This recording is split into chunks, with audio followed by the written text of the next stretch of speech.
Poonam Kaur tweet పై స్పందించింది మా association. తమకెలాంటి ఫిర్యాదు రాలేదని శివబాలాజీ తెలిపారు. గతంలో ఫిర్యాదు ఇచ్చినట్లు కూడా రికార్డులు లేవన్నారు. ట్వీట్ చేయటం వల్ల ఎలాంటి ఉపయోగం ఉండదన్నారు. మా అసోసియేషన్ కోర్టును ఆశ్రయిస్తే పూనం కౌర్కు న్యాయం జరుగుతుందన్నారు శివబాలాజీ. సినీ నటి పూనం కౌర్ సంచలన ట్వీట్ చేశారు. దర్శకుడు త్రివిక్రమ్ శ్రీనివాస్ పై చాలా కాలం క్రితం మా అసోసియేషన్లో ఫిర్యాదు చేసినా ఎలాంటి చర్యలు తీసుకోలేదని ఆరోపించారు.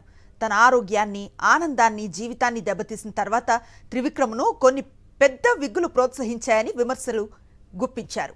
అయితే పూనం కౌర్ చెప్పిన ఆ పెద్ద విగ్గులు ఎవరనే దానిపై చర్చ జరుగుతోంది. ఇదే అంశంపై పూర్తి సమాచారం అందిస్తారు మా కరెస్పాండెంట్ సతీష్. సతీష్, చూస్తూ ఉన్నాం పూనం కౌర్ కంప్లైంట్ చేసినా పట్టించుకోలేదనే ట్వీట్ని. సేమ్ టైం అలాంటి కంప్లైంట్ ఏది రిజిస్టర్ కాలేదు, ఒకసారి నేరుగా కలిసి కంప్లైంట్ ఇవ్వటం వల్లే ప్రయోజనం ఉంటుందంటూ శివబాలాజీ కౌంటర్ని ఎట్లా చూడొచ్చు?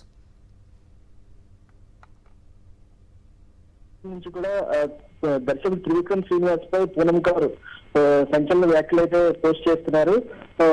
అతను తన వ్యక్తిగత జీవితంతో తన జీవితాన్నే దెబ్బతీశారు. అలాంటి త్రివిక్రమ్ శ్రీనివాస్ పై నేను మా అసోసియేషన్ లో కంప్లైంట్ చేశాను. ఇప్పటి వరకు కూడా ఎందుకు చర్యలు తీసుకోలేదు అని నేను అడుగుతున్నాను. అంతేకాకుండా మా అసోసియేషన్ త్రివిక్రమ్ శ్రీనివాస్ పై ఎందుకు చర్యలు తీసుకోలేదని కూడా నేను ప్రశ్నిస్తున్నాను అంటూ కూడా ఆవిడ ట్వీట్ చేయడం జరిగింది. అలాగే అతను త్రివిక్రమ్ శ్రీనివాస్ కి ఈ విషయంలో చాలా పెద్ద మనుషుల అండా ఉంది కాబట్టి అతను సేవ్ అయిపోతున్నాడు. లేకపోతే కనుక నాలాంటి ఆడదానితోటి పెట్టుకున్న త్రివిక్రమ్ శ్రీనివాస్ ఖచ్చితంగా అనుభవించాల్సిందే అంటూ కూడా ఆవిడ సంచలన ట్వీట్స్ అయితే చాలా కాలం చేస్తూ వస్తుంది. మళ్ళా మరోసారి ఈ రోజు కూడా ఆవిడ మళ్ళా ఇలాంటి ట్వీట్ చేయడం జరిగింది. అయితే కొద్దిసేపటి క్రితం శివబాలాజీ అంటే మా అసోసియేషన్ సంబంధించి ఆయన కోశాధికారిగా ఉన్నారు. శివబాలాజీ స్పందిస్తూ కూడా మా అసోసియేషన్ కి పూనం కౌర్ నుంచి ఎటువంటి రాతపూర్వకంగాని ఎటువంటి ఫిర్యాదు అందలేదు. ఇప్పుడు కాదు, మా తరంలో కాకుండా ఇంత ముందు టర్మ్ లో కూడా ఆవిడ ఏమైనా కంప్లైంట్ చేసిందని చూస్తే ఆ రికార్డ్స్ లో కూడా ఆవిడ కంప్లైంట్ చేసినట్లేదు.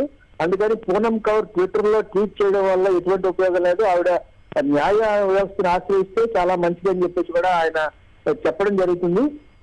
అయితే 2 సార్లు అంటే ఇంత ముందు కూడా పూనం కౌర్ ఇలాంటి ట్వీట్స్ చేయడం జరిగింది. ఆ తర్వాత అప్పుడు కూడా మా అసోసియేషన్ వాళ్ళు కూడా స్పందించడం జరిగింది. అదే రకంగా అంటే తెలుగు ఫిలిం ఛాంబర్ కూడా స్పందించింది.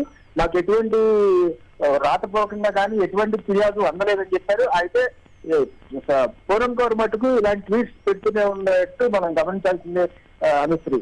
Right, thank you Satish.